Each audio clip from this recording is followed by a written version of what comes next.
Welcome, everyone, to another edition of the Wrestling Underground podcast. I am your host, as always, Chet Porto. Joining me is the glorious one himself, Marcus Green. Marcus, we are here on the heels of history. Yeah. I have finally finished Young Justice Season 4. Did anything else happen this week? Because I've been busy. It's going to be a short show, apparently.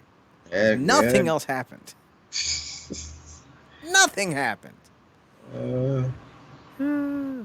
So WWE, they have a slogan: "Then, now, forever." And apparently, forever is a very short amount of time.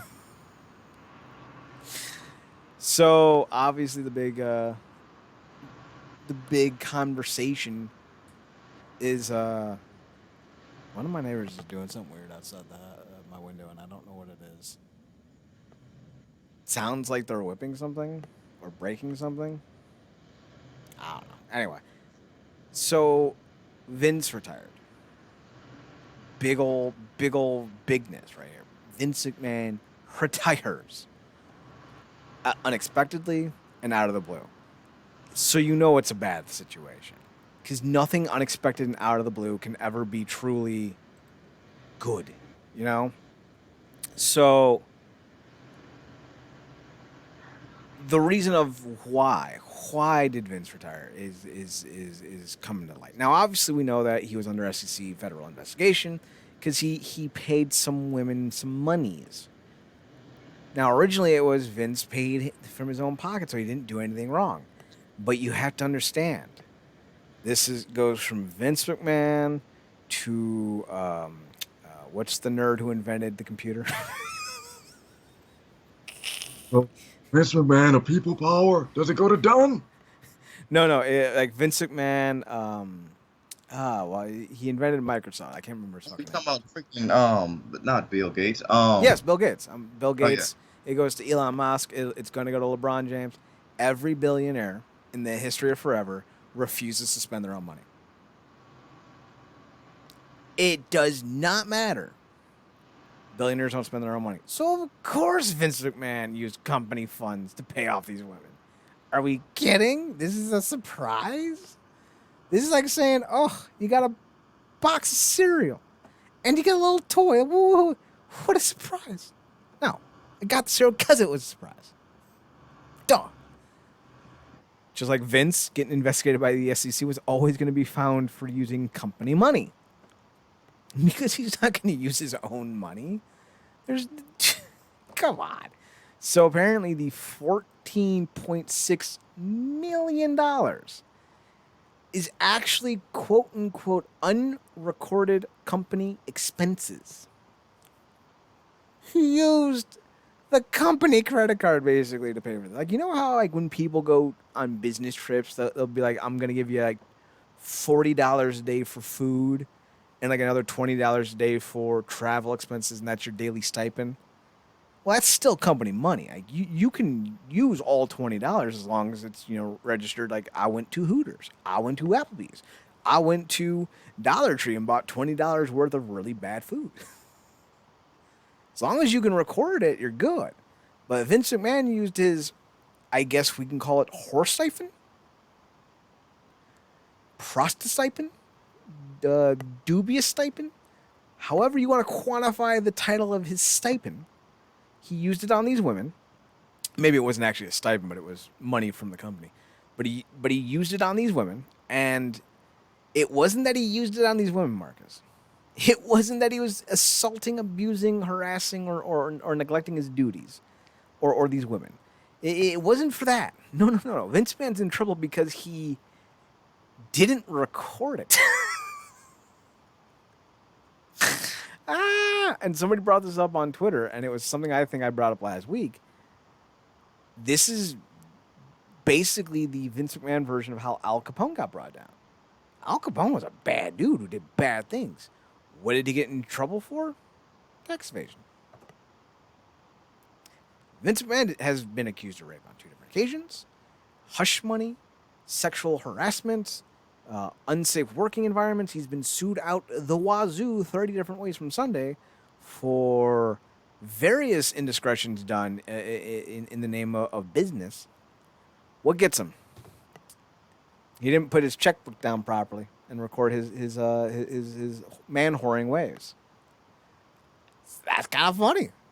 This billionaire genius who can't be brought down and then survived the United States Federal Court, WCW, God in 2006, got taken down by a clerical error.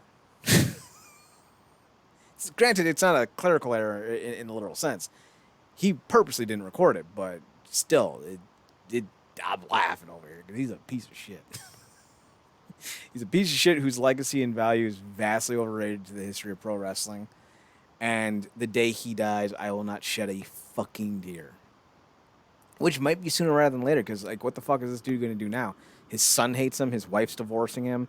He's gonna lose a lot of fucking money, and he has no job anymore. Like, oh, that thinks it's the perfect time for the line, Chad.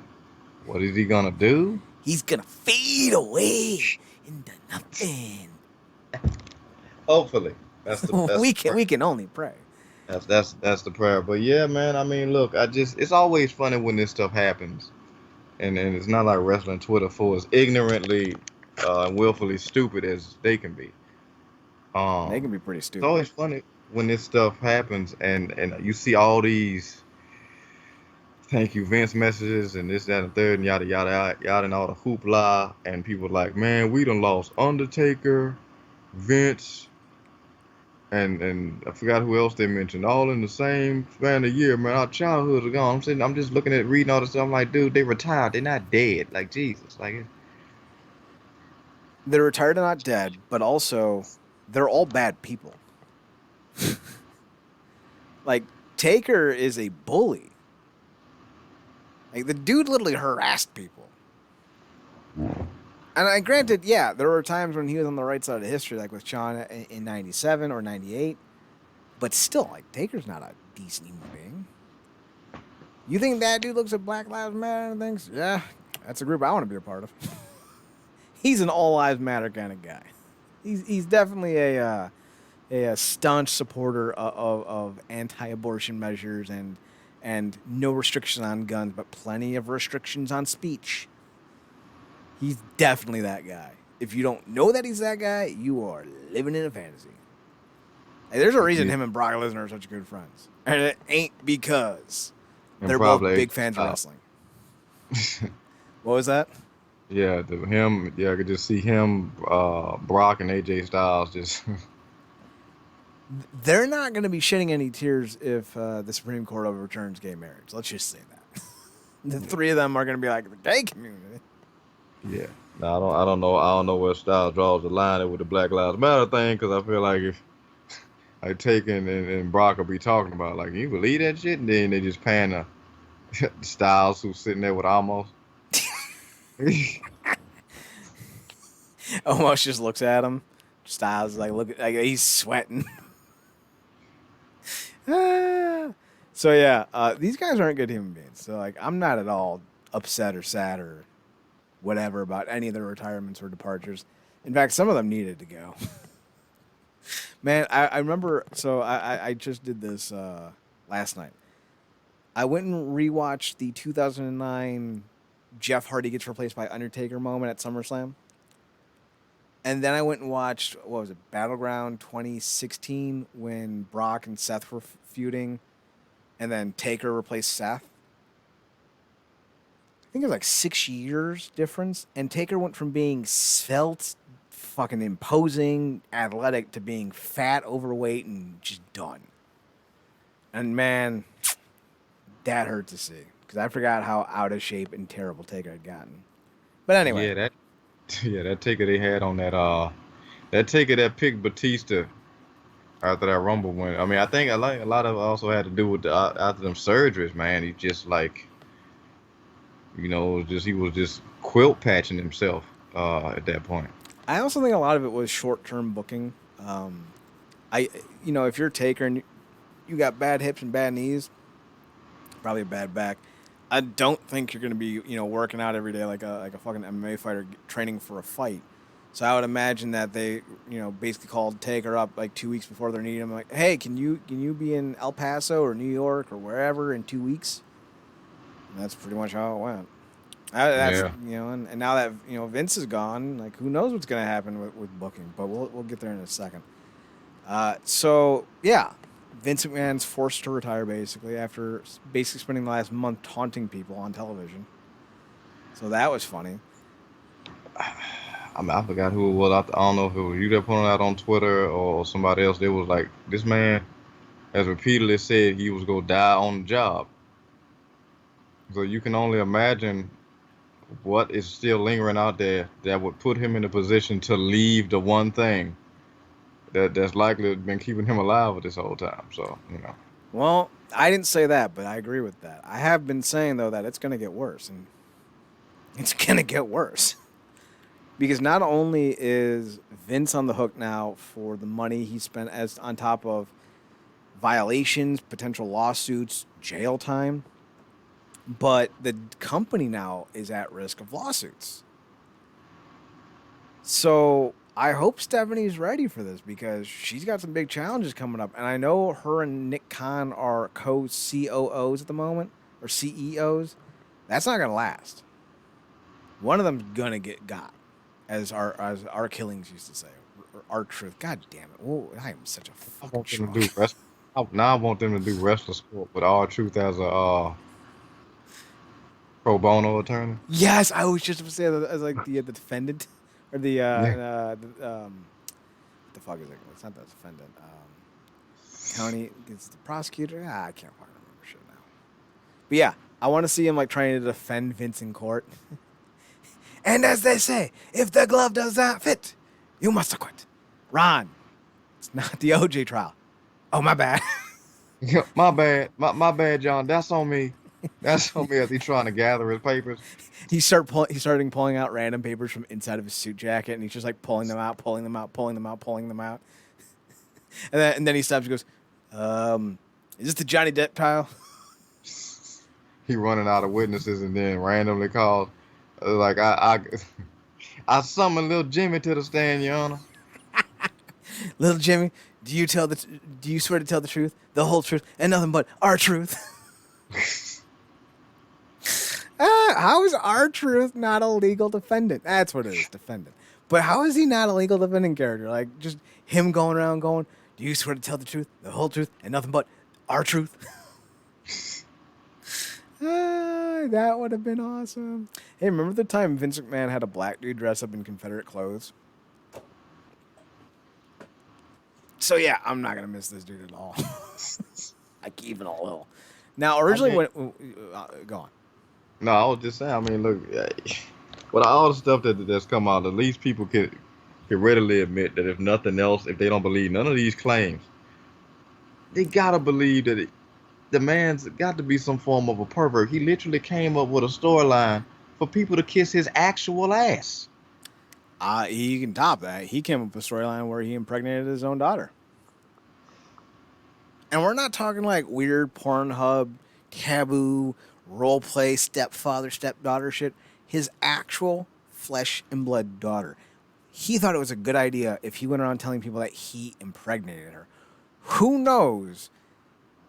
There could be like some real sick mind out there in Vince where he either wished that it was him who did it or had fantasies about doing it and he wanted to bring it to TV. Because here's the thing about wrestlers, at least that I've noticed. They always seem to bring their personas of real life into television. Joey Ryan really was a sexual deviant. Played one on TV. So there are others, obviously, like Scott Steiner and Buff Bagwell being huge narcissists. That seems to be true.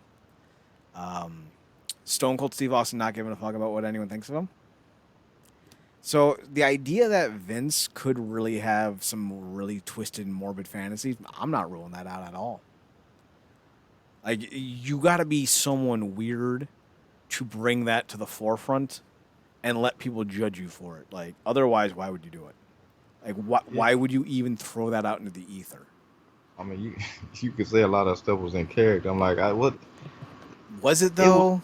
It was just said to us that it was in character. The first storyline he had, Tori Wilson's first storyline on WWE TV was Vince trying to find a spot backstage to fuck her all night. we saw what if it ever comes out, he actually tried to do something with Candace Michelle. I wouldn't be surprised. He practically had his hand up her ass in some of those segments anyway. Well, let's think about it. The first major storyline that he ever had was he was the manager or owner of the company who hated talent. Ask the last 200 wrestlers to be fired if he hates wrestlers. He does. He hates the wrestling business, which is why he's in the sports entertainment business, which is why he tried to launch the film studio that may or may not still be in operation because he does not like wrestling. He wanted to be an entertainer, an entrepreneur of fine, high-grade art.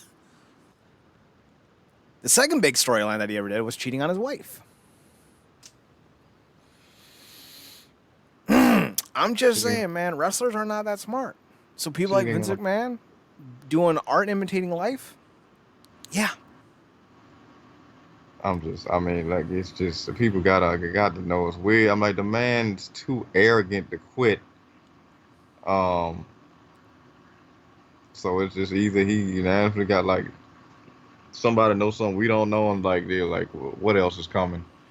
And then he could potentially told them, and they're like, look, you got to beat it, scram, kid. Like you just like the business, because it almost feels like this was coming anyway in the form because everything that was going on with Khan. Mm-hmm. And then this kind of just fast tracked it even further because Steph had stepped away for some family stuff, which I don't know if she had to cut short or if it was even the real reason.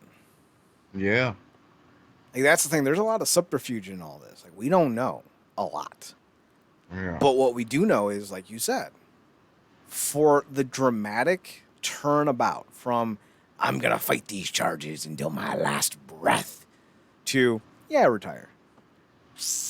That doesn't just happen. Like that's one of those where like somebody's like tapping on your door going, Mr. McMahon, you may not know me, but I know you, and I have photos of you and Kermit the Frog. And it's Kermit the Frog because, obviously. And so he's like, it's either retire or, these photos come out. Like, very easily could have been a situation like that. Or some dude or some chick is like, listen, Titus O'Neil's your son. And if you don't retire, I'm going to tell the world. Titus O'Neil's your son? Oh, my God. Better than the idea that Vince McMahon's going to take over Titus O'Neil's body. But that's already, because it fits perfectly as a movie because of what he did to him. And then that's his dad, and then he's like, Titus, I didn't mean it. And then he purposely trips Titus so he falls underneath the ring so Vince can commandeer his body. And for the last 4 years, Titus has been in Vince and Vince has been in Titus. See, we should not be allowed to write for wrestling. Well, anybody watched ECW back in 2006, it won't be the first time he's invaded the black community. Not even invaded, just kind of like planted a statue of himself in the middle of it, going, I am your savior. You think Martin Luther King? Vince McMahon. Yeah. I can't wait for that fucker to die. I'm not going to celebrate his death because like he's got grandkids who will probably miss him. Probably. But also, I'm not going to mourn it either. But imagine the thing that'll kill him, because with all the stress that we know a lot of these superstars under with not getting proper creative and running themselves ragged, just trying to exist in the world of WWE. And like the one thing that was probably keeping him going the most was those day-to-day operations. So if anything like kill him faster, it'll be like time off. Mm-hmm. Which is weird, but I mean, which let's say he might not even get time off depending on what's coming down the pike. It's funny because in character he'd always threaten people to like what he said, I'm gonna have your ass tied up in court for years, and that just might be his fate now. It's gonna be, which is fitting because like this is the dude who had the Ring Boy scandal. This is the dude who brought back Pat Patterson, who was accused of doing some heinous shit in that same scandal. This is the dude who allegedly, according to Jimmy Snuka himself, allegedly paid off police officers after Jimmy Snuka murdered his girlfriend. Sorry, mistress. This is the dude who was brought to trial on steroid allegations for handing out copious amounts of drugs, and then magically everyone lost 65 pounds the minute, Vince was exonerated or found not Yeah. guilty. Yeah. Man down the middle of the range. The show kept going. Yep. Dozens You of lawsuits based on improprieties and misbehaviors, hiding the destructive nature of concussions. Yeah. Forcing people, not forcing, but getting people into contracts where they're deemed independent, but being forced to turn down other offers. Yeah. Which is not an independent contractor. I'm an independent contractor. The very selective punishment dished out with that whole plane ride from hell. Yup. So yeah, Vince is a bad dude, and I'm not gonna be sad when he dies. Although what I am sad about is now I actually might have to watch wrestling, WWE again. So that's gonna upset me. Triple H is now the head of creative. And I didn't think he was that great at creative in NXT. Basically, his whole shtick was, you and you, 45 minutes on NXT. Paul only has 42 minutes there. 45 minutes on NXT tonight. It's like, all right. 45 minutes, 50 false finishes. and no one over 150. 153. We'll be generous. It's like that was basically his booking strategy. Hey, could you be a featherweight in the UFC? Yeah. Do you like wrestling? Not really. Do you ever watch wrestling? No. Great, you can wrestle for me. That was basically his strategy. Oh, and did you already make a name for yourself on the independent? Yes. Booked. You're booked. What's your name? Ryan Joseph? Have I seen you in anything else? So, I'm curious, right? Because one of the big things that have been plundered and plagued by WWE for the last umpteen years, Vince's desire to be head of booking. And he was bad at it. Vince was a bad booker. And it wasn't recently. I don't want to hear, oh, well, it was recently. If you consider 2007 recent, sure. It was recently. That was... Fuck. It's 15 years ago. Hang on. I need a minute. That hurt my soul. But, like, it's been years since the content has been consistently good. Sure, there's been a storyline or two. Or a couple months stretch. But for the most part, it's been bad. It's not just been bad, it's been unwatchable. It's been to the point where guys like some dude named Waller and Austin Theory are your two top stars, and they're heels, but they're white meat baby faces with no gimmicks. And it's like, all right. Now, thankfully, I do believe that Stephanie and Triple H have a better eye for talent, at least currently, than Vince did. But also, let's not forget that Stephanie was like, hey, Mason Ryan, he's going to be the big star of the company. So, maybe don't be optimistic. And as for Triple H, he tried to build a brand around Adam Cole, which is basically just, in my opinion, it was a 4-year love letter to Shawn Michaels. Every time he booked Adam Cole, I feel like Paul was like, dear Michael Hickenbottom, a.k.a. my Shawn. Today I'm putting Adam Cole over the entire roster. He reminds me of you so much. Even the kick. I miss you, and the way you smile at me with your big flowing hair. P.S. You need to shave your head. No one's buying it anymore, bud. Like, that's what it felt like. It felt like he was doing some weird romantic fan fiction of Shawn Michaels, but in 2017, 2018, 2019. So, like, I'm not excited about Triple H taking over head of talent relations. He booked all the dudes who couldn't cut promos. And then he had them cut promos. Yeah, I mean, Marcus. one of the benefits from getting away from that that old maniacal maniac is a commitment to consistency of character. Mm-hmm. Regardless of whether you like the person or not, Cole was Adam Cole all 4 of them years they was running NXT. Mm-hmm. Him, the Undisputed Era. And that's something you can appreciate because, I mean, the between a 50-50 booking and, like, how many character turns, how many character flip-flops has somebody, I mean, I don't think she's really that good. But how many face heel turns has Lacey Evans had within the past year? It feels Yeah. like. So between that, also we seen with the horrendous debacle with the tag titles and that whole situation, which people trying to rectify now, and just the mishandling of NXT talent call-ups in general.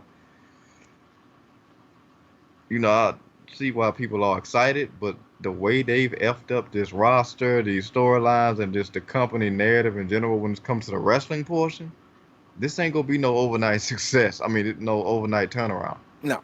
It's gonna take a lot of rehab. Like you said, the the three main characters is Madcap Moss,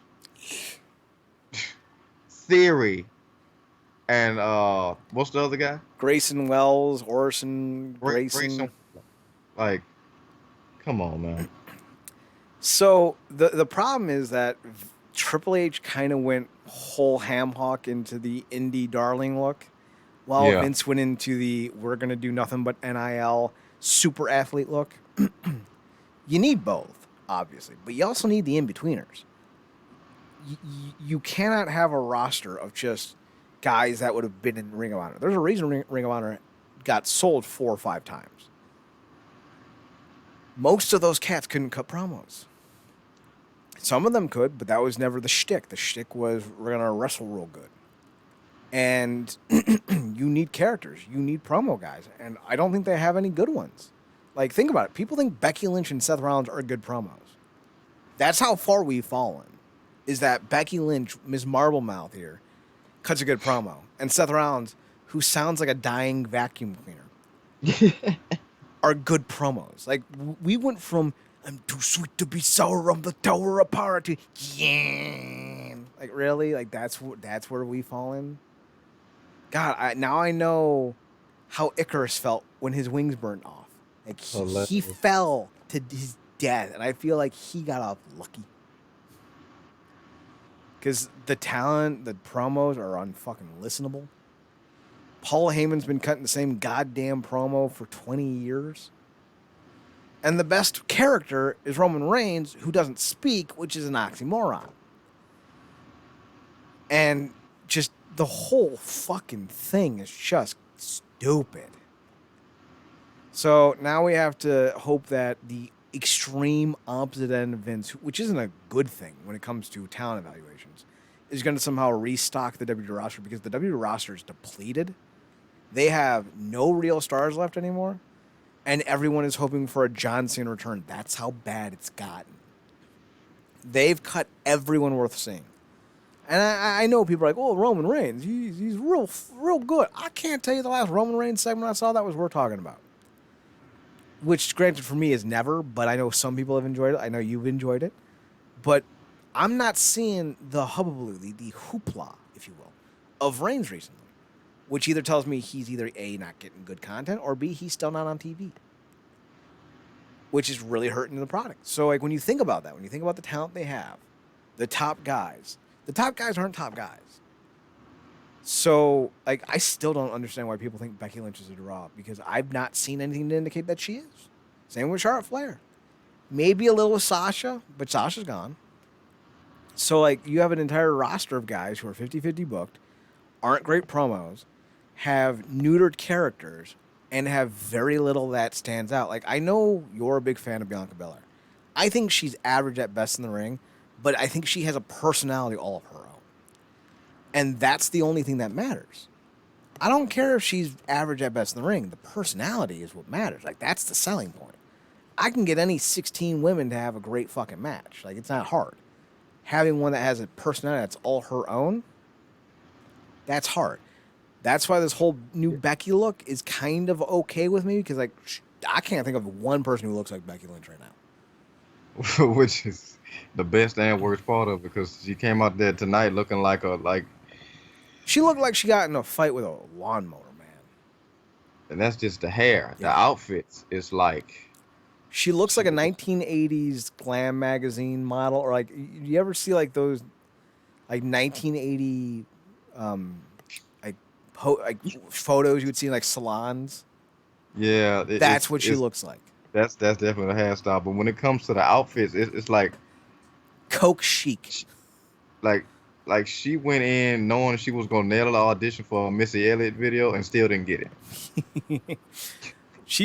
I think she's more straight out of the '80s, like with the what was it, Coke chic? No, what was it, glam? It was something like that, Coke glam or something like that. Because like everyone was like super thin, and everyone had like really outrageous one somebody would have like a dress with like a pointy shoulder pad on one side and like a deep cut on the left side that shows off half the breast.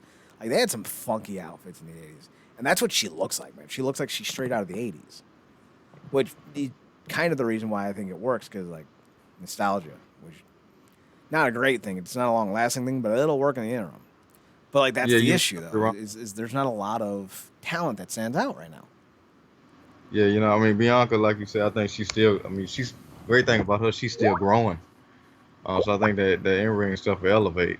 And she's solid. She got a lot of intangible swag, a million, gorgeous.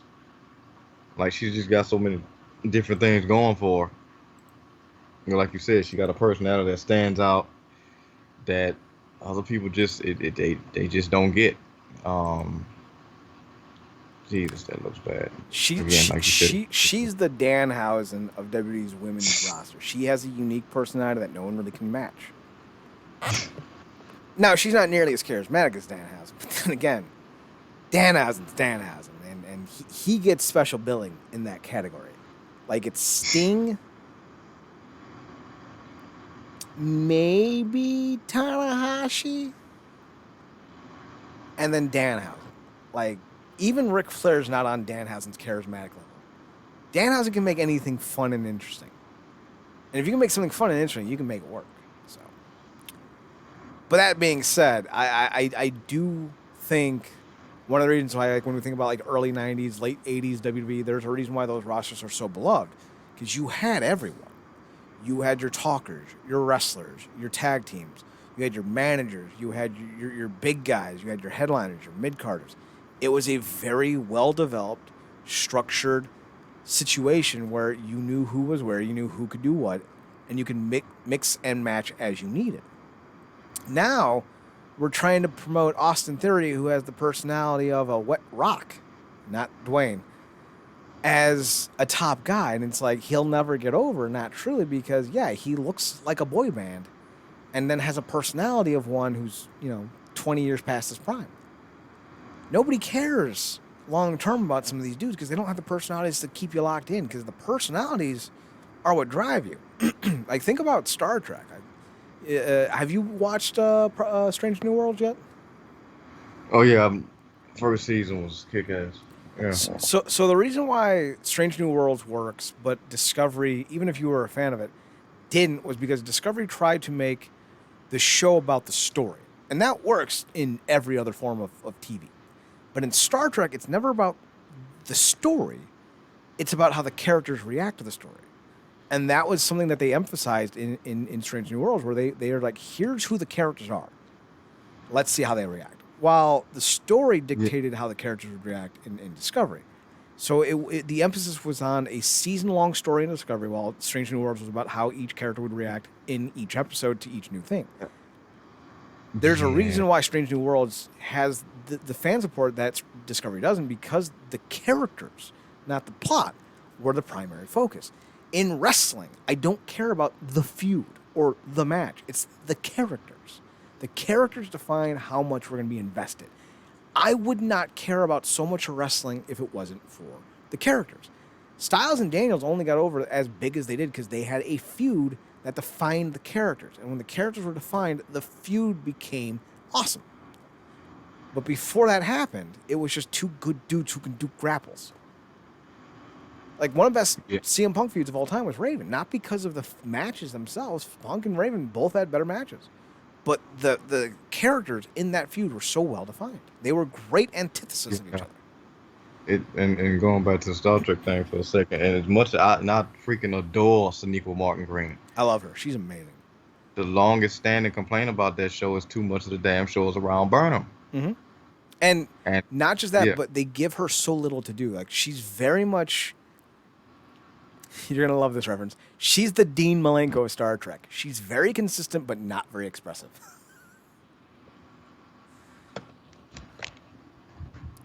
Like, you know I'm right on that. not as an actress, but as a character. Like the Michael Burnham character is not very expressive, but she's very consistent. Yeah, I mean, it's because you kind of know where it's going. I mean, because like I said, so much of it centers around her. You kind of know, one, she's probably going to have to address the problem. Two, she's probably going to fix the problem. Mm-hmm. And I mean, she's come a long way from her first season being very Klingon stoic chic. Vulcan. Yeah, Vulcan. Yeah, thanks. Yeah, You're Vulcan. Very Vulcan-esque. And now she's kind of like she's very much loose and works better with the thing. But to your point about Strange New World, it focuses on the characters. Mm-hmm. How long it took them for them to kind of make us care more about the people that's on the ship. Like you got, I mean, obviously Saru, Doug Jones is a gem, and Tilly, the space cadet, and obviously Michelle Yeoh's character. But that's because they had to kind of focus on them a lot of times. But everybody else, like the whole Strange New Worlds crew, I know everybody in the crew. I care about everybody in the crew. But they haven't really consistently gotten to that on Discovery, and they're trying to do that more. Mm-hmm. But it's not as intentional. It hasn't been as intentional as they clearly immediately wanted to be out the gate with Strange New Worlds. And I don't know if that's because they needed to kind of establish so soon a narrative around Burnham, and I guess they thought that was going to carry over, but it hasn't necessarily done that because a lot of people just think they keep taking wrong turns with stuff. So. Well, a lot of it had to do with the fact that they tried to do The Walking Dead or Game of Thrones with Discovery, where they try to make the central plot the point. But Star Trek has always been about the characters in these situations, not the situations. And that's what Strange New Worlds does. It went back to Trek. But also, they did 10 minutes of content with Dr. Mbanga. I think I said that right. Yes. In episode 2 or 3, where you find out that the reason why he won't let anyone clear the pattern buffers in his med bay is because he's keeping his daughter dematerialized so she doesn't die of her disease. Yeah. That 10-minute, stretch within an episode made him showed exactly who he is as a character, as a person, and it made everyone root for him, cheer for him, because yes, he did something he shouldn't have done. He kept a secret, but he was doing it for a great reason. And like you instantly knew who he was. And in 10 minutes, they did for Dr. Umango what they could not do for 2.5, 3 seasons with the entire cast of Discovery. And that's why focusing on character development, especially in wrestling, is so imperative. If you don't have a good character, I am not going to care. Think about Kane. He was Glenn Jacobs, Yankum DDS. He was fake Diesel. Why did Kane get over when those did it? It's not because Glenn Jacobs, was a great worker. He was fine. Especially for a dude his size. He was fine. But he got over because the Kane character was so layered. He was the half-burned brother of The Undertaker that The Undertaker thought he killed accidentally when he set his parents' mortuary on fire. Now, I can't remember if Paul Bearer was supposed to be Taker's father or mother's boyfriend or something. But, Paul Bearer was Kane's biological father. And that made their partnership even more interesting because Bearer was always Taker's handler. But now Bearer's bringing his son in to kill his creation. And it was so deep. And he was the only thing that could combat Taker. Paul pulled him out of the fire. And on top of that, because all those pieces work together to make that stuff. But also the look, the size, the mask, the entrance music, the pyro, all that stuff. The fact that he didn't talk really at all, and kind of just did stuff. Coming in like his debut, ripping a cage off, like just completely shocking Taker, putting him down, and then the years of that back and forth. And then obviously they stretched that storyline over most of his career with the whole him being burned and never taking the mask off and a feud with Undertaker, and then helping Undertaker, and then that constant Kane and Abel back and forth. Really, they are two of the best characters that ever come through that company. So if you Because don't have that layered character for Kane, that whole feud doesn't work because they didn't have great matches. No. Like in terms of like a work rate, but what made their matches so interesting was the character element. This was Taker's only real physical challenge that he'll ever have. His own half brother. And it was like, damn. So it made their matches, at least in 98, really riveting because Kane was supposed to roll over everyone. But they also booked him like he did just that. Now they don't do that. They don't book guys like they could do that. And that's why, like, when you look at historically someone like Ryback, who Ryan Reeves is not a good worker. Ryan Reeves is charismatic, but he's not a great promo. Why did Ryan Reeves get over? Because wrestling fans want to buy the hype. They want to buy the story. They want to see a guy be great. You don't need to be, Bryan Danielson or Jon Gresham or Zachary Sabre Jr. or whoever to be great in the ring. You just need to have the aura that you are. If you go out there every week and squash dudes in 90 seconds, you'll get over, especially if they're names. That's how Braun got over. That's how Ryback got over.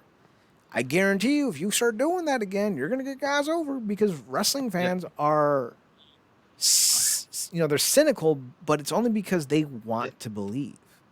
So they'll believe it when you start seeing Braun Strowman dropping dudes in 30 seconds. They'll believe it if who's a next big dude, like Parker Bordeaux over in AEW, the former Highland or Ryland, whatever his name was. If you have him come out on AEW television and squash dudes in 15, 20 seconds, he'll get over. Same thing with maybe not so much with Hobbs anymore because he's been around too long and they haven't done anything with him. But if they repackage him, do like a storyline where like he went and trained with so and so and he got so good. Dan Severn taught him how to do the bear hug or whatever. And then you bring him back into AEW television, you could get him over in 6 weeks. Maybe 8 weeks, all by having them do squash matches against guys that have somewhat of a name value. Because wrestling is simple. It's easy. But so many of these dudes, they get bored and they start showing it. And Vince got bored. Or he was never that good to begin with. Because honestly, his best years were when Russo was writing television for him or when Paul Heyman was writing television for him. Save for those two eras, Vince really didn't do anything. Like, think about it. Like, Hogan was already a rising star in the AWA. In 2000, 2001, and 2002, he was riding off the backs of the name value that he had. But when Rock and Austin left, that's when things kind of, started to But Heyman was able to keep it with his writing. And then in 2006 was really when the wheels fell off. And since then, it's been trash. So I think the company can be good, but Triple H needs to learn from not only his own mistakes in NXT, but his father-in-law's mistakes. Focus on characters, worry less about work rate, and develop stories with these characters. I need to care about these dudes. Just calling someone Happy Corbin because he's been sad and now he's wearing a hat. You fucking kidding me? it wasn't even interesting before that. I mean, I think a lot of besides actually giving Reigns the room to turn heel and kind of go off on his own thing, the reason why that was so captivating for a lot of people at first because that family dynamic of like this dude has like snapped to the point where like he's turned on his own family. Like that stuff with it, like Jay Uso being alone because his brother was injured, trying to convince their big cousin, who's basically been bossing them around most, if not all, their lives, that you over flexing right now. What are you doing? You done turned on the family. Like, and even if I know I can't beat you, I'm still gonna fight you. That clicks on a level to everybody because everybody either had a big brother or somebody in their family that they probably couldn't really stand up to, but they did anyway. And just that, and then that whole Samoan dynasty dynamic that worked. Now, obviously, when you have the guy be champion for damn near 700 days at this point, a lot of stuff gonna get repetitive and whatnot. Now that you got the Usos basically on his side, a lot of stuff just go kind of get old, specifically when you don't have a lot of guys that either compete with the dude at this point because he done ran through everybody. And you don't have enough names to begin with. Exactly. And, having a fucking gremlin Mogwai screaming, "Acknowledge me!" at the screen really didn't help. I mean, I know we're trying to give Gizmo work after the end of Gremlins. But, like, come on. That little dude got to have one of the biggest lines in history of wrestling, and no one will know his name, and that's sad. Then again, I don't know who's playing middle young Rock either. So like, that's just how it goes. Speaking of how it goes, let's talk about Jon Gresham. So we still don't know the full story, but here's the basic boilerplate. Jon was unhappy with the fact, or I should say Jon Gresham. Gresham was unhappy with the fact that he didn't have good communication with Tony Khan. He was instead being worked through with Sanjay Dutt and somebody else.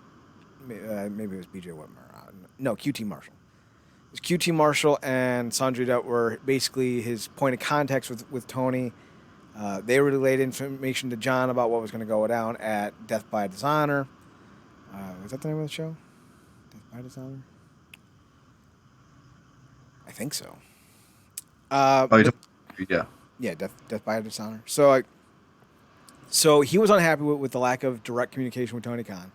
So when he got to the arena the day of the show, he and Tony Khan had a conversation. Apparently, Tony Khan got yelled at and cussed out by Jon because he wasn't happy that he was being not stonewalled, but he didn't have the access that he apparently wanted. And then he requested his release either before, during, or after the event, and here we are. Now, a lot of people are taking sides in this, and I don't think that's a smart thing to do because neither person is wrong, but neither person is right.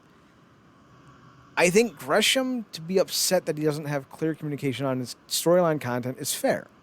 I feel like, if you're booking yourself and you have to, do stuff outside of the company like he's been doing, you want a certain degree of control over how you're presented. I get that. Tony Khan is more, his focus is more on making sure the brand is successful. If Jon Gresham doesn't like how he's booking the show, tough fucking shit. Here's where both men have an issue. Wrestling's not that serious, Gresham. No reason to scream at somebody. On the flip side, Tony Khan can make a lot of allowances for his buddies for direct point of contact, but he can't do it for everyone. Now, I don't have a problem with Gresham having to go through intermediaries to get to Tony Khan.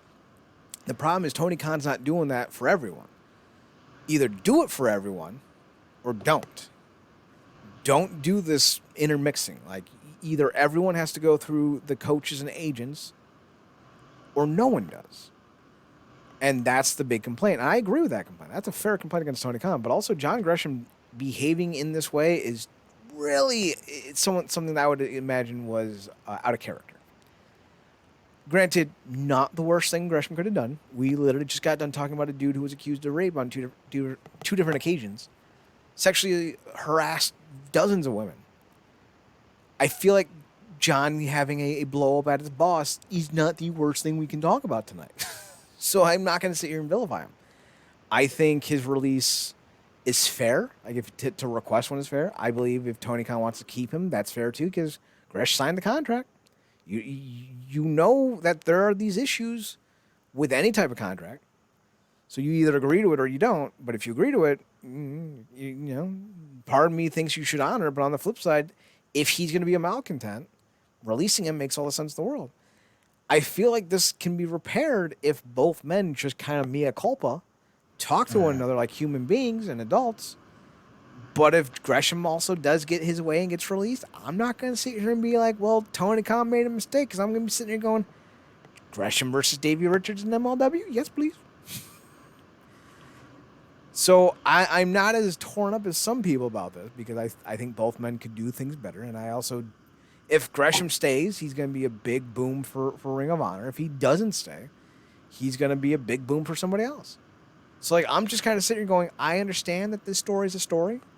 I literally do not care how it ends, because I'm still going to be making out like a bandit. Yeah, I mean, and shout out to, the homies, Paul Bon Jutsu, who had some good points with this, stuff they expressed on Twitter about, how they view Khan and how stuff has been booked with Ring of Honor. You called it, I think you mentioned it last week, that they need a definitive direction for this company that they've taken up. It has this long lineage that meant a lot to people. And certainly the talent, who a lot of people, I would imagine, still would have liked to exclusively been the Ring of Honor. And not necessarily a subsidiary where it is now, but you chips fall where they may, and you kind of got to get in where you fit in, which a lot of people have to do. but I think it's apropos that the name of this pay-per-view kind of sums up this situation. Mm-hmm. Death by dishonor. Like, feels like, Paulie Gresham has died, losing this Ring of Honor title because he got dishonored by Khan and whatnot. And like like I said, it was probably a big blow to a lot of people who probably thought they was going to probably, do the rest of their career or whatnot, or start get momentum and pick up career in Ring of Honor. And Gresham put a lot of stuff on his back, particularly the narrative around the Pure Championship, obviously, and he, levied that off to, um, Chad's favorite wrestler, Josh the Goods Woods. Uh, See, like, I don't dislike Josh Woods as much as you don't. As much as you dislike. Fuck, I can't remember his name. Taichi. Taichi, yeah, Taichi. Like, I like Oh, Josh Woods. He's a really good wrestler. I just fucking hate his nickname. Josh the Goods Woods. What's your gimmick? I'm good. Oh, hell of a gimmick, kid. Can't wait to write those storylines. I can imagine him with Mr. Perfect. I'm good. I'm perfect. Damn it, you win. That was it's still almost uncanny going back and watching those perfect clips. I'm like, he really was like he really did master that gimmick. That's nuts. But yeah, it's interesting because one of the things that I had meant to say on I think our last show when we was talking about something dealing with Khan. Oh, I know what it was when we talked about the release of the little guy who was with Jurassic Express. I don't mean to. Oh, Marco Stunt. And he's little. Yep. We can say that. Yeah, He's like but 4'8".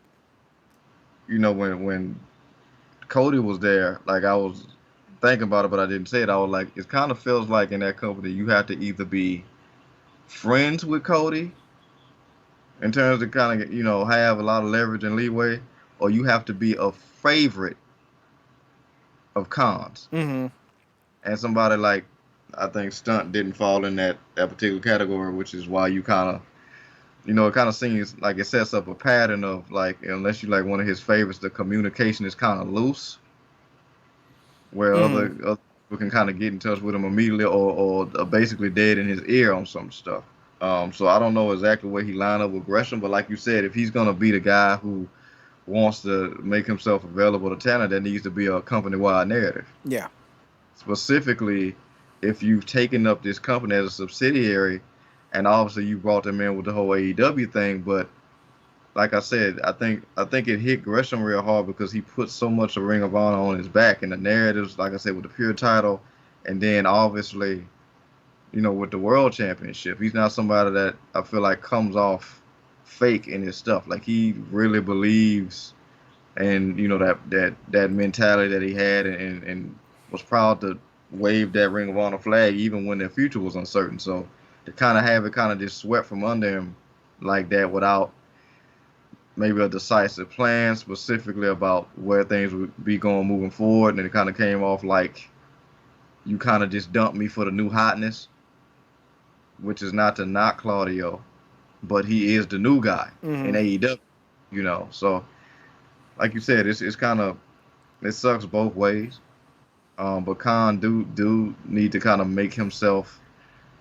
If he got too much on his plate, then he need to kind of levy that.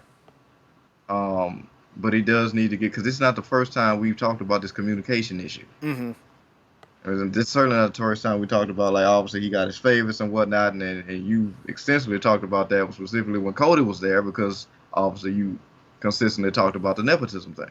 Mm-hmm. So, he kind of needs to fix that. I think a lot of people make it easy, fans anyway, make it easy to kind of glaze over some of this stuff because the narrative is they're kicking WWE's ass. Maybe from an on-screen perspective, because I don't think that's too hard with, like you said, whatever's going on over there. But yeah, I mean, but ultimately, if he wants to take a break, Gresham, I don't blame him because like I said, he's put a lot of that Ring of Honor weight on his back, and he got Terminus to focus on. So, he's gonna land someplace. I mean, the guy's too talented. He's one of the best in the world, hands down. So. Yeah. And the thing is, like, this isn't the biggest indictment against Tony Khan, like so many people on Twitter want to make it into. Yeah. This is just an example of something he needs to shore up. He needs to have 4 people that he talks to about everything.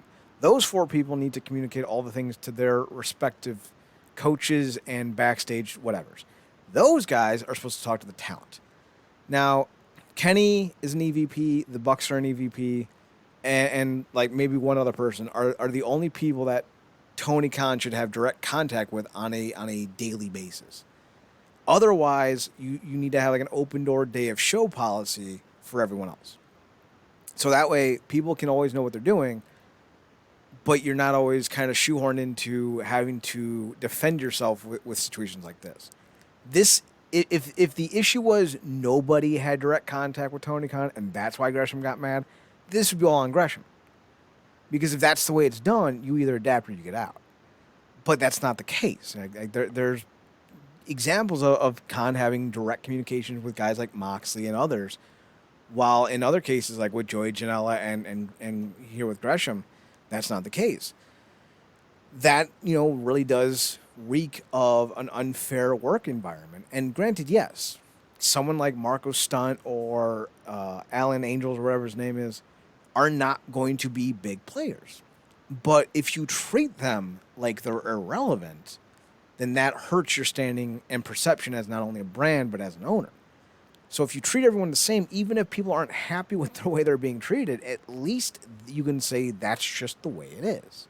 And you can either choose to work for us or not. But having the shifting ideologies with different people is a Vince McMahon thing. You can't do that. I don't care if you're trying to keep top talent happy or not. You got to worry about the big picture. And if most of the roster doesn't like the way they're being treated, all because you're catering to a couple specific talents, you're not going to have a company. So that would be my suggestion. Speaking of which, Tully Blanchard's gone. We talked about this a little bit off air. He have I updated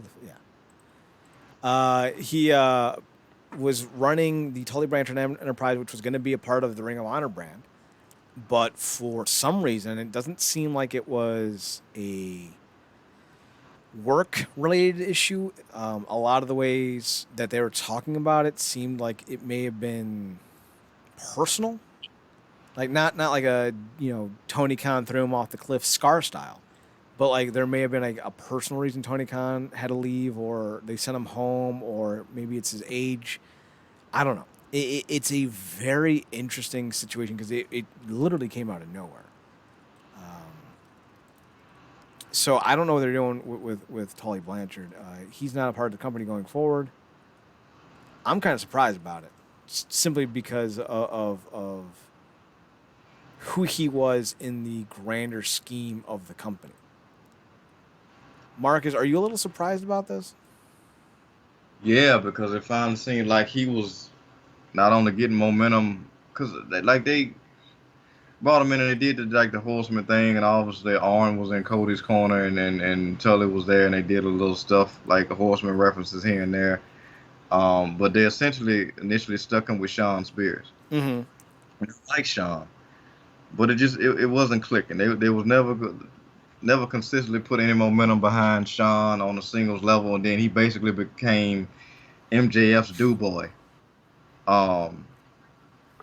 So it didn't leave Tully a lot of options. Then it seemed like they finally got something good for him with this Tully Blanchard, with this Blanchard stable, and now it's like they had a great group of guys. Like they could pick up a lot of momentum. Seemed like that's where it was going, and now it's up in the air. And all I can think about was this bastard Cage cannot catch a break.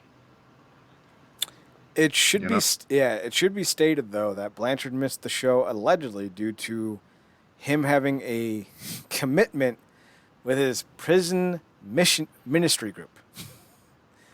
So he was trying to save the souls of people incarcerated, apparently. So that's why he missed the show, which is fine. Like I just didn't want there to be like a more depressing reason, because like there's a lot of depressing reasons in wrestling right now. So yeah, it's yeah, but overall was good with him. Just kind of sucks. Like I said, that kind of leaves the group in the lurch. They can make some kind of shifts or something. But I think Blanchard was a good fit for those guys. Well, that's actually kind of interesting that you brought it up, because the group now has a new leader, in former Ring of Honor manager Prince Nana. He took over the stable on Sunday, I think is when the show, or Saturday, and renamed it the Embassy, his old stable from his run in the original Ring of Honor. So that's going to be going forward, and I like Nana, so this is going to be interesting. Speaking of interesting and Ring of Honor, the Briscoes are staying, despite the fact the company has no TV deal yet. The Briscoes have been signed to a long-term deal with Ring of Honor, which I thought was kind of surprising because it kind of seemed like they were persona non grata, and now here they are. Marcus, are you sad that Impact will no longer have access to them boys? Not really.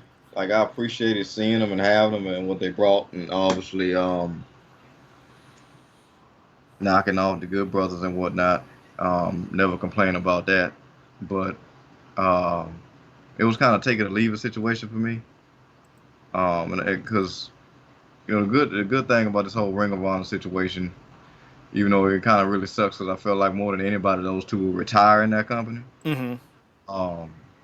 This kind of allows them to go out there and kind of remind people of why they were so touted about in Ring of Honor. But that Ring of Honor bubble was small, so it's like when you the biggest fish in terms of a tag team in a small pond, it don't really echo. But when you go around and you facing teams and you show out against guys like FTR and have one of the best matches of the year, and then you go into different companies and you kind of doing your thing, it broadens the narrative about who y'all are so late in y'all career when it feels like, you should be slowing down. It feels like those guys are speeding up, So let's do a little rapid fire. Max Dupree, a.k.a. LA Knight, a.k.a. Eli Drake, a.k.a. Sean Ricker, a.k.a. the dude that stood next to Micah. Yeah. He was brought up with the Maxim Male Model storyline. He was Max Dupree, the manager of the Maxim Male Models with Monsieur and Monsoir and Munur and whatever the other names they're going to come up with.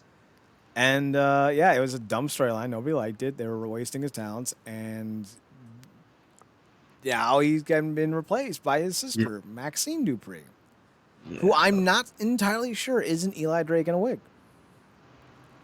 I haven't seen them in the same place at the same time. Don't tell me they're not the same person. Careful, they might take him off TV just to do that. You seen what they did with Elijah? I'm sorry, Ezekiel. Oh God.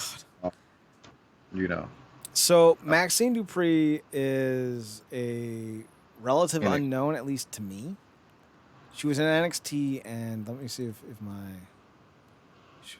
what the fuck was her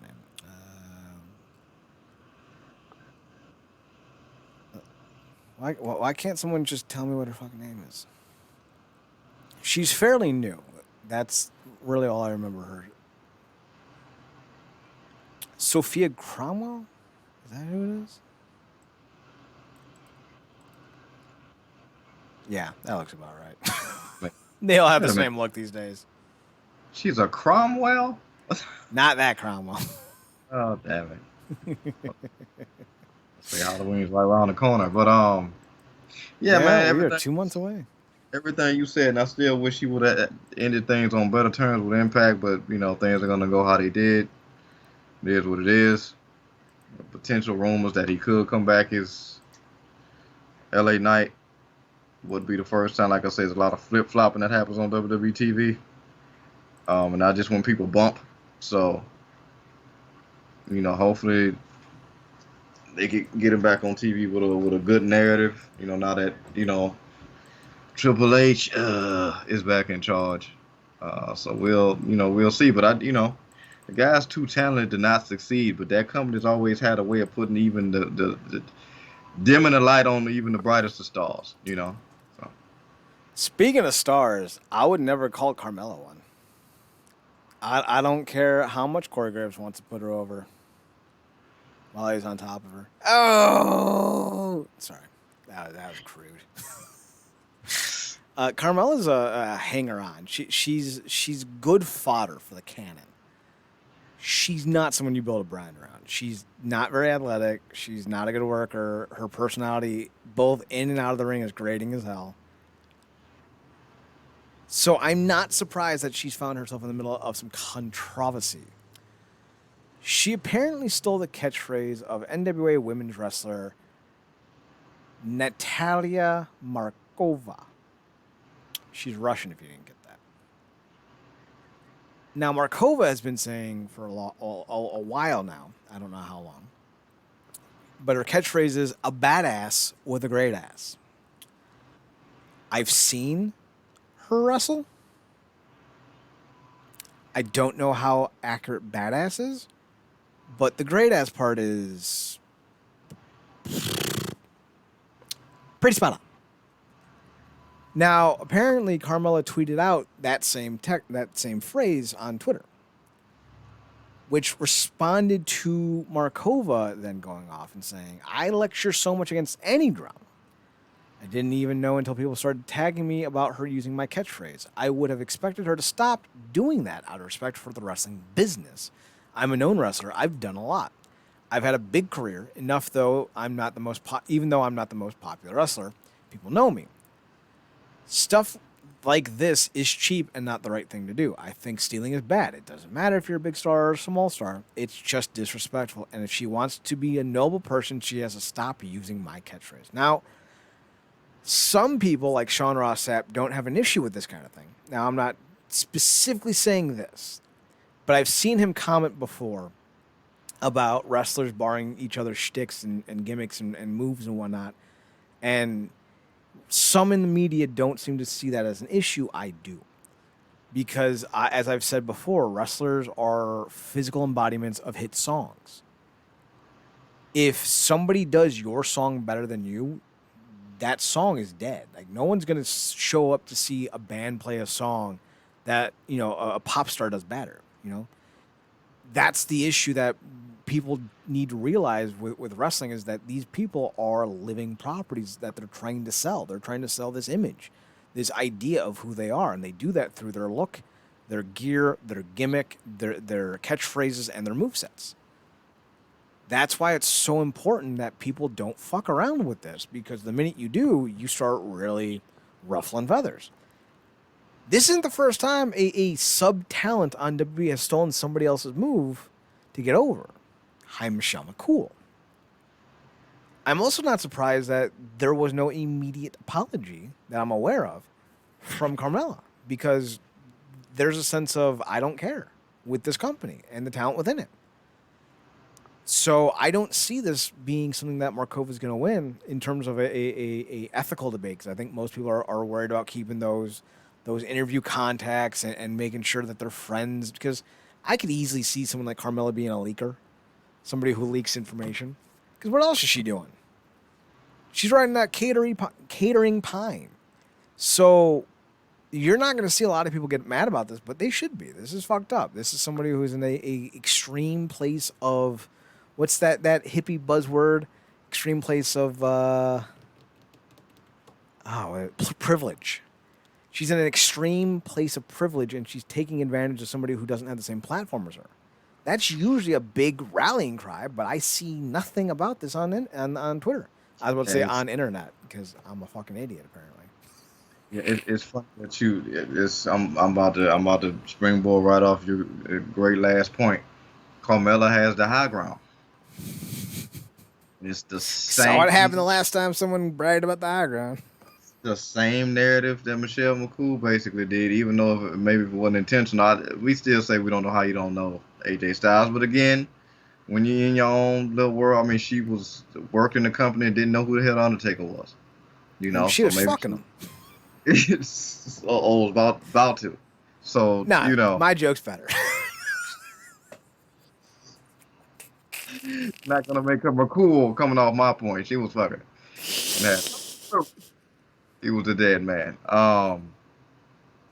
But yeah, that's a lot of the narrative. It kind of reminds me of a story when a popular comedian ended up being accused via the internet of stealing a lower tier comedian's joke. Which comedian? Because there's about 1,000 examples. There's Carlos Mencia. There's Amy Schumer.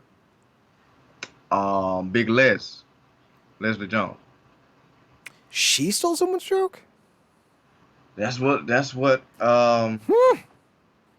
allegedly happened, and apparently it was somebody who would know or was loosely a what's the C word I'm looking for? Not a compatriot, but a Like affiliated? yeah, loosely affiliated with the lower tiered comedian who was also another young lady, and because according to Les, she didn't write the joke. Mm. Writers.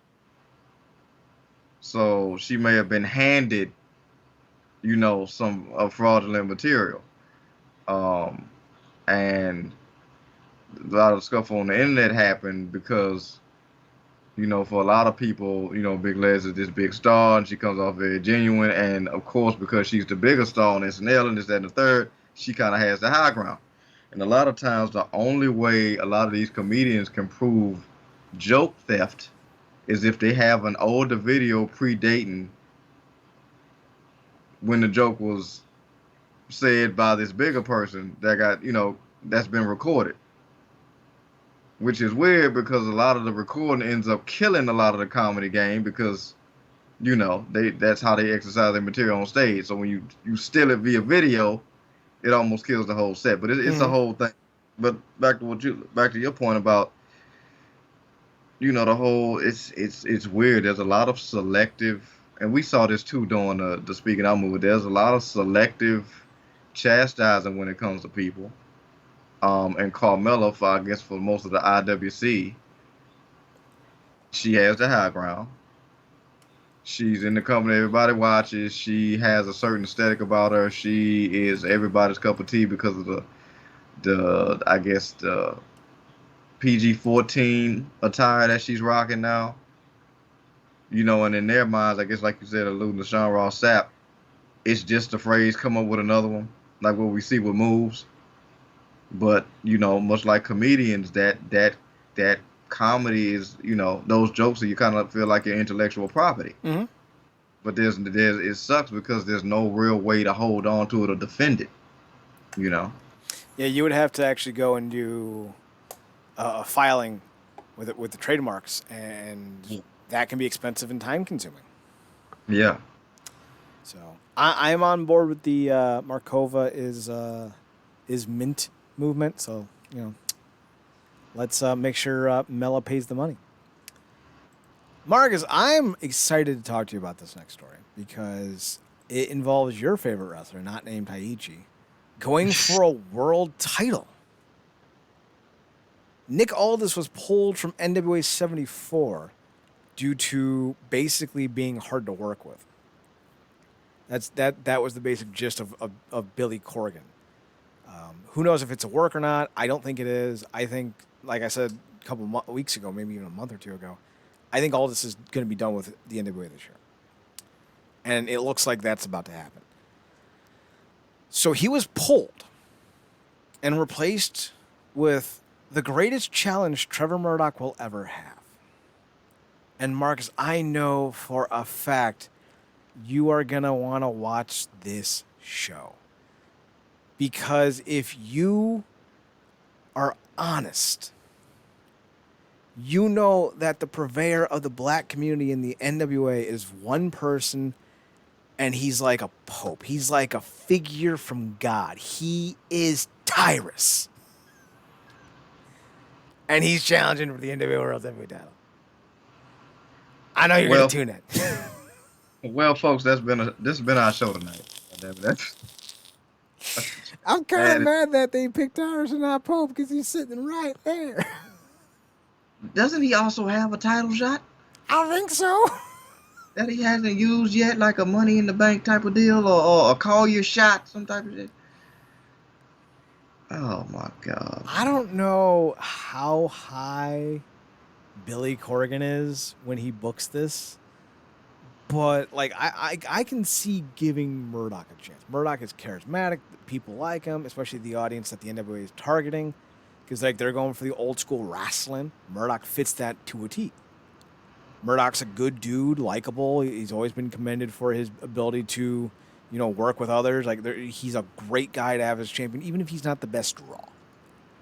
But Tyrus, like he shows up. He doesn't even show up on Fox anymore. He got pulled, yanked, yoinked, yeeted, yowzed. We're gonna turn yowzed into a thing. That's our new goal. He got yowzed out of there. So I'm watching this play out in real time going, why the fuck? Out of everyone on your goddamn roster, you picked Tyrus? Bully Ray is going to show up in a hardcore battle royal. You couldn't have gotten him. He can't even bump anymore. He's a better option than Tyrus. Let's exclude the nonsense of his personal ideology, right? Let's exclude that. Let's exclude his association with Fox, his sexual harassment. Let's exclude all that. You could not have found one other person on your roster that moved better than him? Like, Mike Knox is going to be in a table match in night 1 against Bully Ray. You couldn't have had Knox? The Pope literally wrestled Brian Myers in the beginning of this tournament. You couldn't have used him? Shit. Chris Adonis? Thom Latimer? Hell, Crimson. Do a champion versus champion match and have Dane, or you saw the show. Homicide was the MVP. Had 2 great matches back to back at that last NWA big NWA show. Like, what are you like? Come on, man. Tyrus is the very definition of an obering lummox. I like that. That's good. So he's. Granted, I don't want to sit here and hit too hard on this point because, like, Tim Storm is 102. Ric Flair's 184. Tyrus is nearly 50. Like, you couldn't have found anyone better, and he doesn't move well. You're talking about Flair's age or his alcohol? Both. So, like, I don't know. Like, I like a lot of what the NWA is doing. I really do. But I also got to point out that this is dumb shit. Tim Storm. Fuck, Brian Myers, of all people, I would have preferred. The Pope. Like, these are all dudes active on the roster as of July 12th. Are you telling me you couldn't have gotten Pope? Like, Pope's not even booked for the damn shows yet. Man, do an open challenge and have, Luke Hawk's son. Even better. Bring in Marco Stunt. Literally would be better. Literally would be better. Hell, bring in, ain't he a free agent now? Bring in the Mac. There you go. Shit, bring in Nikolai Volkov. Bring in Sheiky Baby. Bring in anyone. Bring in Hogan. Okay, maybe Tyrus is fine. Jesus, I'll take a Grado. Did anybody? Took you a second, didn't it? What you gonna do, brother? Damn it, I just went back and watched that damn. I will never tire of watching that Michaels Hogan clip. It's an all-time classic. I thought you were gonna bring up the Booker T clip. No, I have to make myself think fondly of Booker T, so I just go back to that segment where that little guy was humping his leg. Oh, Mini Dust? Yeah, I call him Mini Dust. Get the hell off me! So, can we just retcon history a little bit? I want the moment Hulk learned that word to be the day he watched Booker T's promo.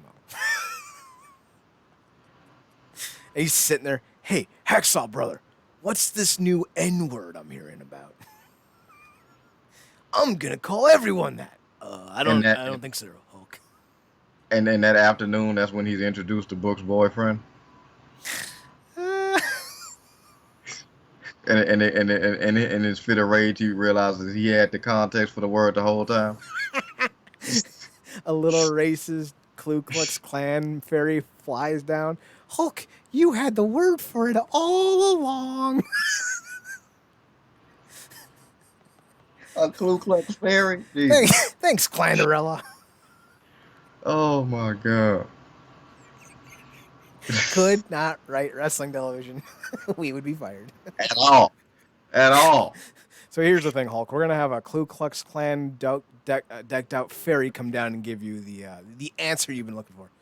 I don't think so, brother. Don't worry, it's gonna be in the shadow of Booker T. So I have little dreads. Look, It's gonna be a silhouette of high top fade Booker T. Just coming down. She's gonna recommend the GI Bro gimmick. Just go with it. So yeah, Tyrus is a bad pick. Let's talk about something good though. Last segment. Emergence is coming up, August 12th, so about 3 weeks. Yep. I'm deathly afraid that Valkyrie and Rosemary are going to lose to VXT. Well, the hell is that? it's Chelsea Green and Deonna Purrazzo. Oh, for fuck's sake! Right. I don't want to know what VXT stands for. I don't care what VXT stands for. They are the worst. Purrazzo's fine in the ring, but she's only fine. And Chelsea Green is... Well, I've never seen Chelsea Green and Carmella in the same place. That's all I'll say. And I feel like they're going to do a Havoc heel turn and cost Rosemary the belts. And I just, like, can we not? Can we not? But here's the rest of the card. And storyline-wise, hype-wise, big name-wise, it's not. It's not going to be Slammiversary. You're not going to see a seismic, debut. But it's going to be solid wrestling. Because VXT's taking on Rosemary and Nia. That'll be fun. But here's the other 3 matches that are currently booked for the card. Bandito taking on a Ray Horace. Now, if I remember correctly, Ray Horace is the cousin of Rey Mysterio Jr.? Let me Google search that. Because if that's the case, then they finally have a Mysterio in Impact after all these years of trying. That's funny. Then we also have Mia Yim taking on Jordan Grace for the Knockouts World Championship. That's going to be dope. That's a Hossette fight right there. Granted, Mia Yim's not a Hossette, but she fights like one. There's going to be a lot of fucking forearms in that one. Yeah, man. If you got a forearm fetish, this is the match for you. Like this and Jon Gresham versus Bryan Danielson. Like, if you have a forearm fetish, those 2 matches. For the rest of us non-heathens, though. I just thought about that. Did we ever get Gresham versus or maybe I'm flipping because they didn't have a lot of great shows this year, thankfully. Did we ever get Gresham versus Alexander? No, I don't think so. Might be a possibility, though. Might be a possibility. Like I said, I don't give a shit if he gets released, because if he does, Impact, available options, come on in. But the main event of Emergence is going to be Alex Shelley versus Josh Alexander. I mean, we know if Shelley's not going to win the match. But my goodness, that's going to be a match that I can't wait to see. That's beauty in arts, in wrestling. Like, that's going to be awesome. Oh, I'm excited. Marcus, are you more excited for Emergence or NWA 74?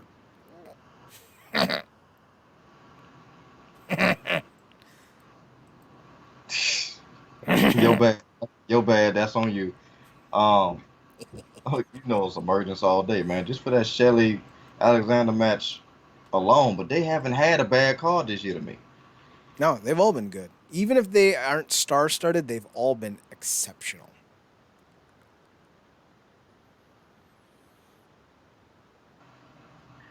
Yeah, and I think somebody like Shelley, I mean, they really feel like they've been giving both Sabin and Shelley their flowers, both individually and together, so that's great. I'm pausing because I'm trying to see if Ray Horace is related to Rey Mysterio. He's been trained by the original Rey Mysterio Jr.'s uncle, but I don't know if he's related. I feel like when you're talking Pentagon, Phoenix, Mysterio, Horus, Bandito, like this is the closest we get to like Latin Samoans. Yeah, this is the Mysterios are. Oh God, there's a lot of families that could be like that. Because there's the Clowns, there's Wagner, there's the Parkas. Like, there's a lot. Oh, sorry, the Parks. So like, there's a lot. Not Joseph and Chris Park, by the way. But you know, Joseph's brother, Abyss. Does he still work for WWE? Because I feel like he's needed back in Impact. I hope he does because I want him to have a paycheck, but I hope he doesn't because I would love to see him back in Impact. Because Like, Chris Park is one of the best minds in wrestling. But they don't even need to do Abyss unless they want to do like a underworld segment for Rosemary. But like Chris Park is necessary. So, I mean, getting him with Swinger and Dice. Come on, man. Having him be the lawyer of Swinger and Ziggy. Oh, that would be great. Oh, Johnny, I don't think that's illegal. And then have Ron Killings be the prosecutor. I knew it was.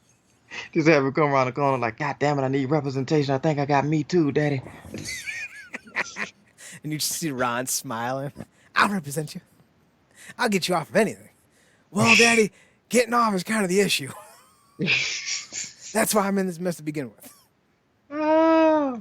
Ron Killing just pauses and goes, don't worry, I work for a guy. I got him off. Wait, the last guy you worked for? Yeah. He didn't get off. Oh, damn. I knew I forgot to do something. Just give me 60 episodes of a 20-minute sitcom where I can write Ron Killings segments. Like, that's all I want. Like a Ron Killings themed TV show for 60 episodes. You know what? Screw it. Next time they do, what's the name of it? Not Impact House. What's the name of it? Wrestler House. Wrestler House. Do a jury segment that make Bravo the judge. Obviously have something come up with Swinger. Chris Sabin's going to be the shirtless bailiff. Yes. Exactly. And Shelley will be in the jury pool going, why am I here? And then he'll look at Chris like, why are you shirtless? And Sabin will just shrug, it's the thing here. And then Shelley shirtless, like, how did that happen? And then they'll pan over and two more of the jurors are Austin and Bay. Austin is in a mirror looking at himself, and you just see Bay sitting there with the shades on, with his headphones in, and he's listening to his own theme music. Can we have like a little like bubble over his head that shows Jay White and him superimposed on there looking like skating? This is how we had to write wrestling because it couldn't be the matches. And this is how we had to do the Wrestle House segment. But this is brilliant. His shirt just says, Jay White, I miss you. Oh, God. All right. Wait a minute. Who are we going to get to play the chick that got Me Too? It can't be Rosemary. It's not believable. But then again, that would be funny because of the commitment to it. Maybe it's Rosemary. No, maybe it's Rosemary who gets Me Too'd by Courtney Rush. Oh, my God. Citing that the demon took her over without her consent. But it's just like Courtney Rush on one side and Rosemary on the other, and they're arguing with each other. Oh, no. Even better. Oh. So Rosemary's the one getting Me Too'd. And the one accusing her of being of being malicious, if you will, is James Mitchell. Oh, my God. But not the James Mitchell we know, like whatever we come up with, it's the Joseph Park version of James Mitchell. I think James Mitchell used to be an Elvis lounge singer, and I'm not being funny. I'm pretty sure that's legit. We could just have him be the Elvis lounge singer version of James Mitchell. That's hilarious. Right. All right. Anything else that you want to talk about? Because that's the end of everything I got. Oh, no, man. Speaking of Mysterios, happy 20th anniversary, wrestling anniversary of Rey Mysterio, who they celebrated tonight in Madison Square Garden. So, yeah, I think it was his daughter that gifted him in the back his original Halloween Havoc outfit. Oh, that's dope. Yeah, that was cool. Right before he got inevitably beat up by Balor and Priest. So that's less dope. So, two quick things.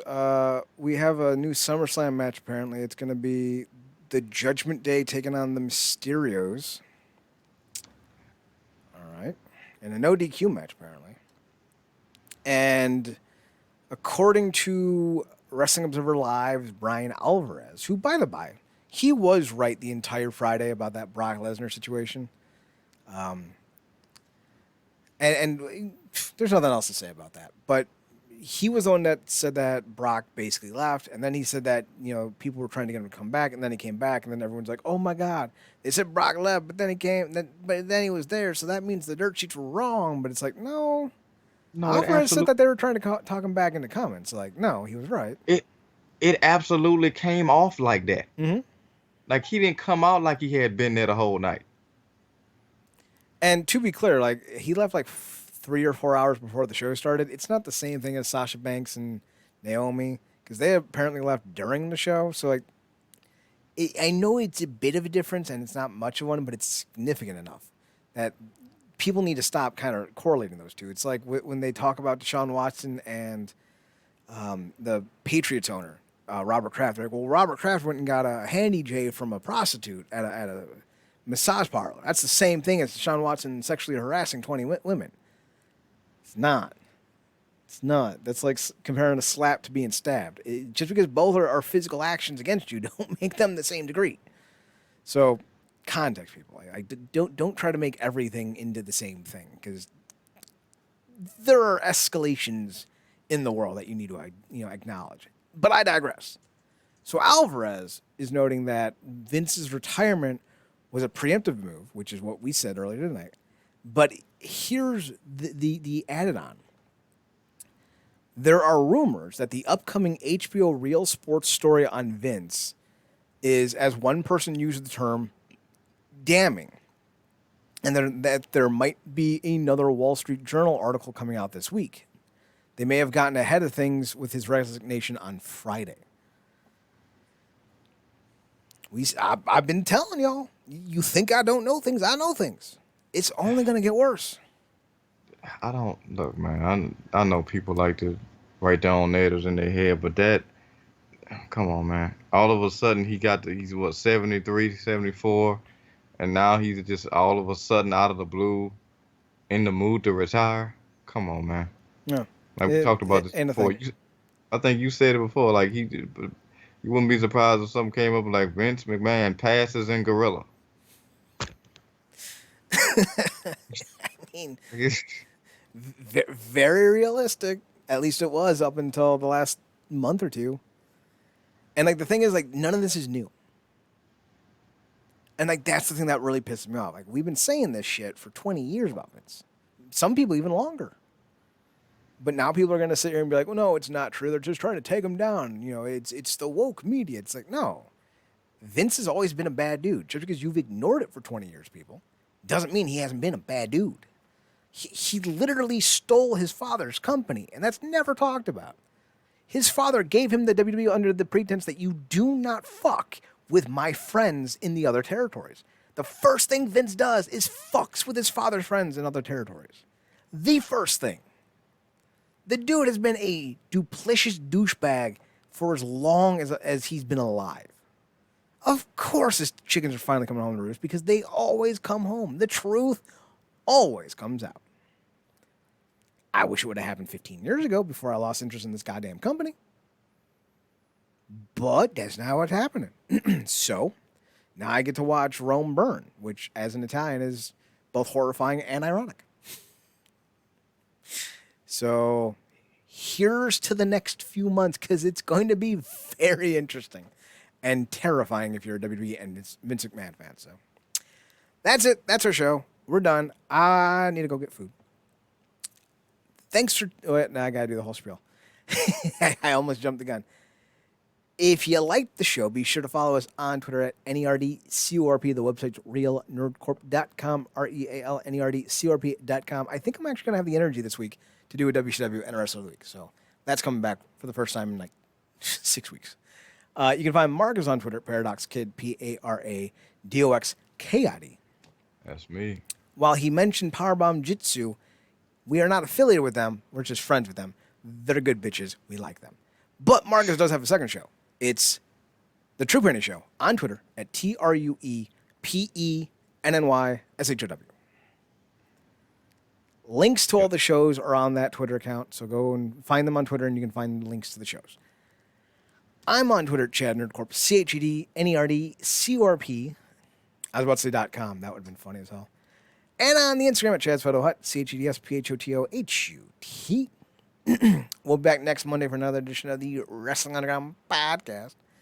Our Baywatch retrospective, I think, will launch in August, or first week of August. We just got to hammer down a day and the episode we want to do. We could do the pilot, but I'm really wanting to do the episode where David Hasselhoff meets a girl and falls in love with her in 8 hours, and then she dies, and then he cries about how she was the one.